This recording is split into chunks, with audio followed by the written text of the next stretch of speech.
¿Qué tal? ¿Cómo les va? Comenzamos una nueva edición de Campo en Acción y lo estamos haciendo desde la zona de San Salvador, más precisamente en el campo experimental de la Fundación Pro Arroz, en nuestra recorrida por el Día de Campo, que tradicionalmente se realiza ya en el fin de la campaña agrícola de este ciclo. Hoy en nuestro programa vamos a estar hablando de energías renovables y su aplicación en las producciones agroindustriales. También recorreremos, como lo hemos venido haciendo en programas anteriores, la campaña maicera, las novedades tecnológicas que se presentaron en este ciclo productivo. Y para comenzar nuestro Campo en Acción de hoy, nos vamos hasta Victoria. En el aeródromo de la ciudad se realizó, en la zona de campo por supuesto, Envío, el Encuentro Nacional de Biológicos. En su cuarta edición llegó a la provincia de Entre Ríos. En primer lugar vamos a escucharlo a Pablo Formagini, organizador de este encuentro, que nos contó detalles y expectativas de esta muestra. Con este tema comienza nuestro Campo en Acción de hoy. Estamos muy contentos, vinieron más de 400, casi 500 personas el primer día, una recorrida a campo muy buena tuvimos, con un muy buen clima y se pudieron ver cultivos de excelente hechura, soja y maíz sanos, altos, muy interesante para ver, todos tratados con biológicos y es sorprendente que te expliquen lo que hay, cómo se trató, qué se aplicó, cuáles son los efectos en la planta, en el suelo y sacar las plantas, mirar las raíces. La verdad que un evento muy enriquecedor desde todo punto de vista. Y donde el clima de los últimos días indudablemente le dio una buena mano, porque que haya llovido el fin de semana, donde el productor no puede entrar mucho al campo, que puede estar presente hoy aquí, también es una gran ayuda. Sí, absolutamente. Esta vez el clima en ese aspecto nos jugó a favor, a veces no nos sale bien con el clima, a veces nos sale bien, el clima es el clima. Pero pudimos escindirnos del clima con los cultivos, porque una de las sorpresas interesantes de ver es el tema del riego subterráneo. Estos ensayos están hechos con riego subterráneo por goteo, con lo cual es una tecnología interesantísima de ver y muchos me decían, ¿y con qué viene a competir el riego subterráneo por goteo? Con la sequía, viene a competir con la sequía, nada más y nada menos. Está muy bueno venir a verlo, ver cómo está hecho, ver cómo son las mangueras, ver cuánto sale, cuánto cuesta. ¿Es viable en Argentina poner un riego subterráneo? No en campo alquilado, pero sí en campo propio. ¿Es viable? O sea, está muy bueno venir a verlo. Pablo, y no nos llama la atención, pero indudablemente sí es algo para destacar, es el interés que generan jornadas como esta, tanto para productores como para técnicos. Sí, absolutamente, porque los insumos biológicos y estrategias sustentables, porque técnicamente no todo es biológicos, hay ácidos húmicos, ácidos fúlvicos, o hay, por ejemplo, está la gente de una empresa que está haciendo demostraciones de aplicaciones selectivas, donde usás unas gotas de herbicida contra la cantidad de litros de herbicida que se aplicaban antes. O sea, hay mucho interés del productor de venir a ver cómo aplicar estos productos, cómo se maneja con estos productos, cómo son los rindes, cómo incorporarlos al sistema productivo. El tema de degradación de suelo ni hablar. Y está acá Jorge Gambale, director nacional de Agricultura, está Willy Bernaudo, el ministro de Desarrollo Económico, está de la Intendencia de Victoria. Estamos muy agradecidos también con todos porque todos entienden de la importancia agronómica de este tipo de eventos y que por dónde va la agricultura, no del futuro, esta agricultura que ya empezó a cambiar. Esto todavía no ha terminado, Pablo, pero me imagino yo que en la cabeza de todos quienes integran Agribio ya están pensando en la próxima edición. Yo te cuento que, y lo decía ayer en la cena de bienvenida, el plan original era de 4 años. Nosotros tratamos de trazar, cuando hacemos una estrategia, un plan a varios años, 4 o 5 años. Y por suerte pudimos cumplirlo, que era hacer uno en cada provincia diferente de las 4 principales provincias productivas de Argentina. Este evento de hoy termina el primer ciclo de los 4 años. Ahora viene el segundo ciclo de los 4 años, en el cual vamos a incorporar novedades, todavía mucho más innovadoras, para verlas a campo. Porque hoy nos decía una productora de acá de Entre Ríos, me dice, yo voy a congresos y me dicen que el producto es buenísimo, la tecnología es buenísima, pero venir a verlo a campo, venir a verlo sacando la plantita y que me expliquen acá en la campo y en mi suelo, porque mi campo está a 15 kilómetros, en mi suelo, eso tiene un valor agronómico maravilloso y lo valoro y está buenísimo. ¿Ya está definido en qué provincia se hace? No, todavía no, lo tenemos que estudiar porque, insisto, no es año a año, es con un plan a 4 años, a dónde vamos los próximos 4 años. Y durante este encuentro tuvimos la oportunidad de escuchar y de charlar con el ingeniero Víctor Beik, referente local que habló de la intensificación de cultivos con el uso de productos biológicos. Básicamente es a tratar de tener sobre la mayor cantidad del año cultivos vivos sobre la superficie del suelo. Bueno, sobre todo tu experiencia está basada en suelos vertisoles y quizás gente que no es de Entre Ríos por ahí no puede conocer las características del mismo. ¿Cuáles son? Bueno, básicamente los suelos vertisoles se caracterizan por tener un porcentaje de arcilla en su composición muy alta, estábamos hablando de valores de más del 40 o 45%, lo cual le otorga características muy particulares. Una de esas características muy particulares es que el agua le cuesta muchísimo infiltrar. ¿Está bien? Entonces los suelos nuestros se caracterizan por cuando empieza la lluvia, básicamente a los pocos minutos se sellan y el agua empieza a escurrir. Eso nos trae un montón de inconvenientes desde el punto de vista agronómico y demás, y también uno de los grandes factores de degradación del suelo, que es la erosión hídrica. Y ahí un poco la pregunta, que es un poco el título de tu charla.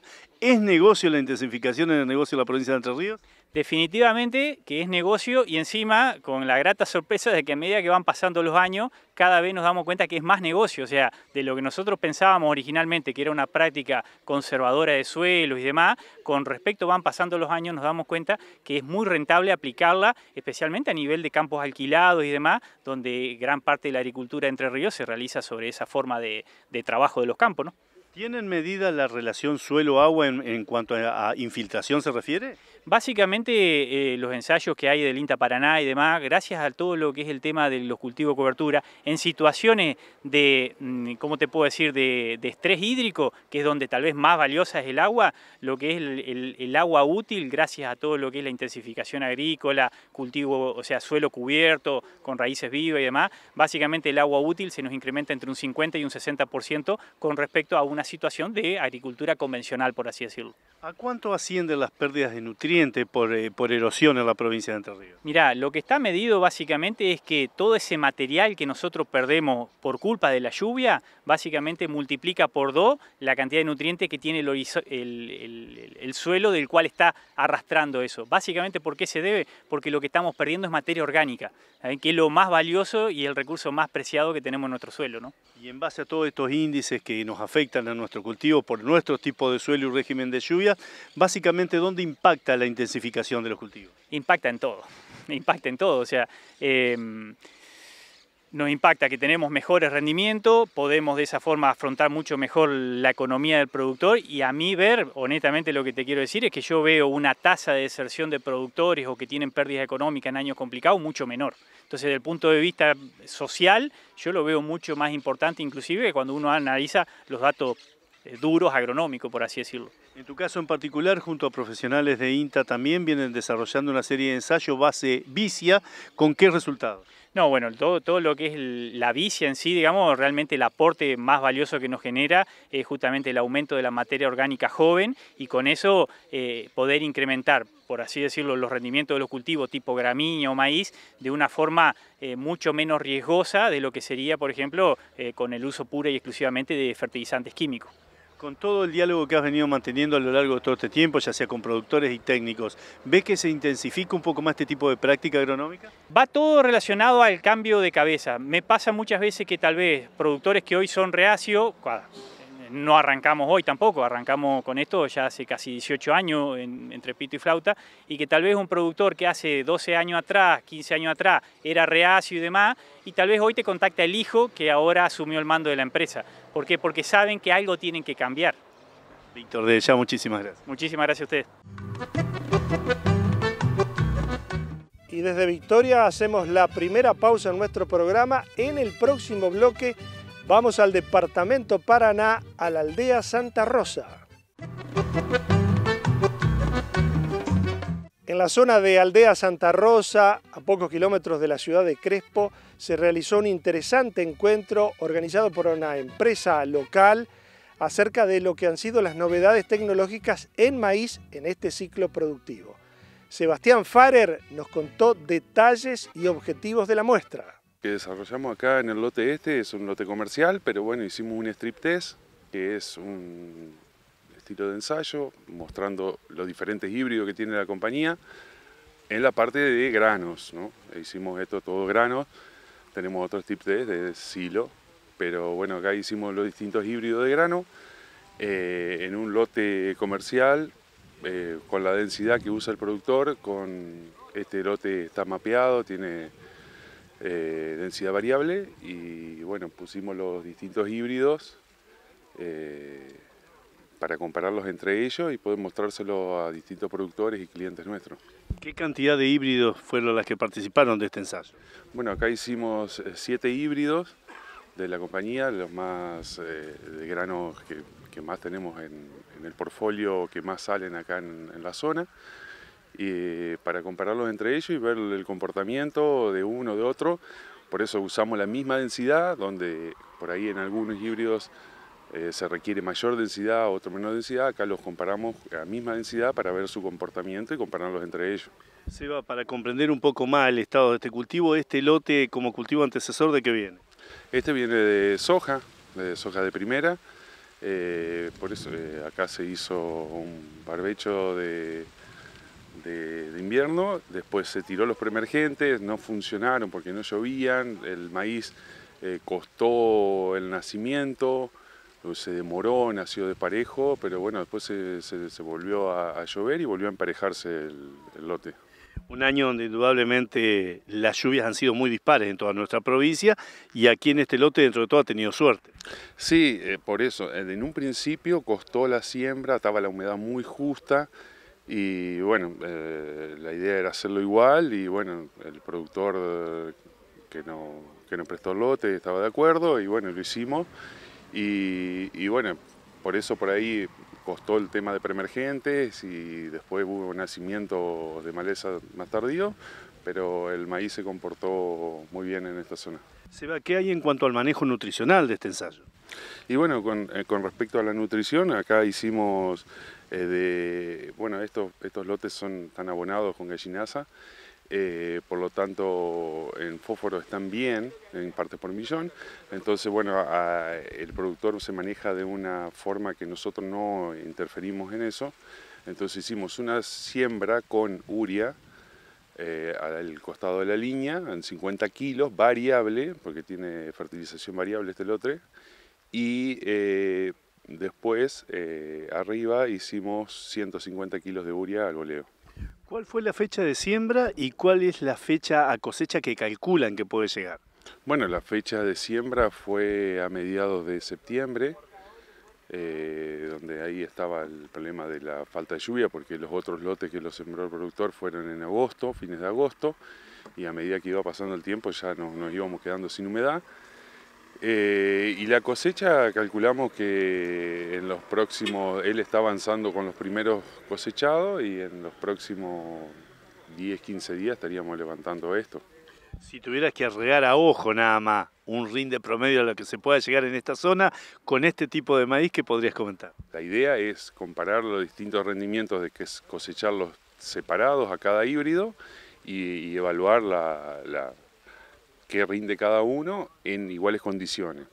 Pero bueno, podría ser entre 8 o 9 mil kilos. Un buen promedio de rendimiento a pesar de lo que ha sido las inclemencias climáticas que lo afectaron. Sí, por eso costó el nacimiento, como te había dicho, y costó después el desarrollo del cultivo, después empezó a llover bien y ahí se desarrollaron bien y cuando llegamos al llenado de grano otra vez empezó a faltar, que por ahí alivianó un poco el peso del grano, que nos va a costar ahí un poco el peso de mil, que va a ser un poco más bajo. Y también, por supuesto, charlamos con el ingeniero Héctor Farer, referente en la agricultura entrerriana. El inicio de esta campaña, ya por agosto del año pasado, pintaba un panorama bastante desalentador. Bueno, la pauta está de que Entre Ríos ha perdido unas cuantas miles de hectáreas en cuanto al cultivo. Por suerte, la famosa chicharrita apareció, pero en una magnitud muy leve. No hemos visto daños hasta el presente. Y por supuesto que después la otra preocupación grande fue el clima, ¿no? Que anunciaba a un clima complicado. Pero por suerte en esta zona, por lo menos para lo que es los maíces tempranos, si bien no ha sido con un régimen de lluvia excelente, pero bueno, ha sido regular y por lo tanto hoy estamos viendo resultados positivos, digamos, con los primeros lotes que se están cosechando. La verdad que están dando por encima la expectativa tanto del productor como nuestra, ¿no? De todas maneras, si queremos ver el vaso medio lleno, el flagelo de Dálvulo sirvió para que tanto productores y técnicos pusieran más el ojo en el cultivo de maíz y se monitoreara más de lo técnico, cosa que no se hacía tanto.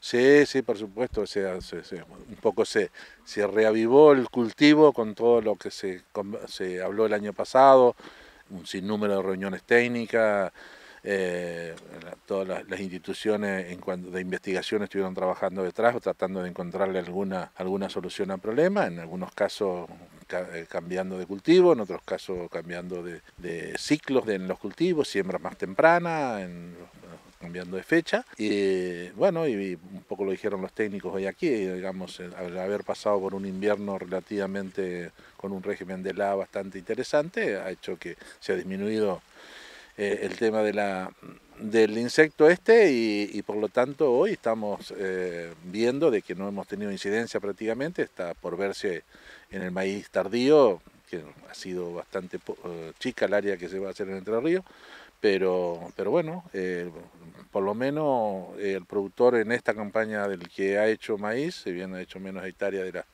que normalmente siembra, va a tener resultados positivos, el precio acompaña y si el rinde está dentro de lo normal, bueno. Esta jornada se centralizó en el cultivo de maíz.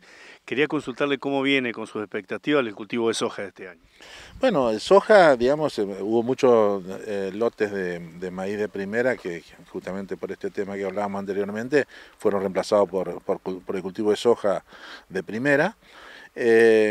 Hay una variedad muy grande en la provincia, o sea, es por zona, las lluvias han sido muy dispares, en zonas muy chicas, digamos, han caído 50 milímetros y a los 5 kilómetros tenemos 5.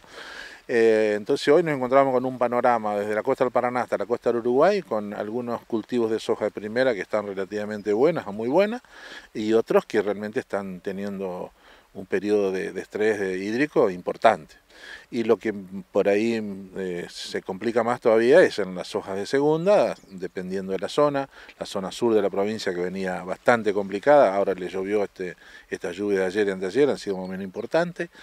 Bueno, es como que depende en la zona que vayas, a quién le toca, obviamente que los números están muy ajustados producto de la caída de los precios internacionales, en el caso de la soja, y aparentemente en el promedio los rendimientos en la provincia no van a ser los que esperábamos al decidir sembrar soja, ¿no? Nos vamos a la última pausa en nuestro programa. En el tramo final hablamos de energías renovables aplicadas a la producción avícola.